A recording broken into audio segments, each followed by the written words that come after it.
Welcome to Luca and Miguel. Enjoy the video. In this video, I will explain how to program your Toyota Avalon key fob.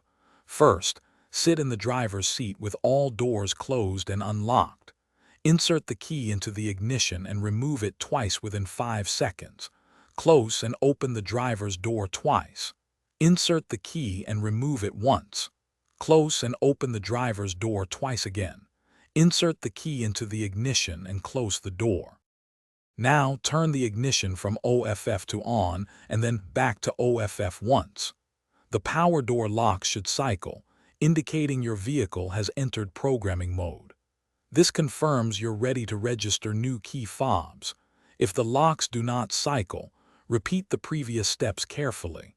It's crucial to get this confirmation before proceeding to the next stage of the process.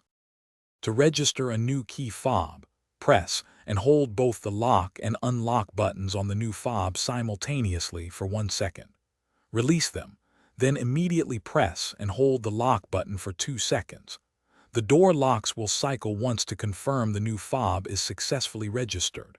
Repeat this step for any additional new fobs you wish to program. Ensure each fob is registered individually.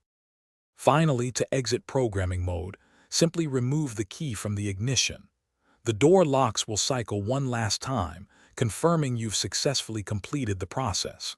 Now, test all your key fobs, both old and new, to ensure they function correctly.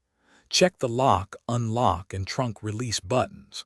Congratulations, your key fobs are now programmed and ready to use. Thanks for watching and please subscribe. It's the best investment you'll ever make.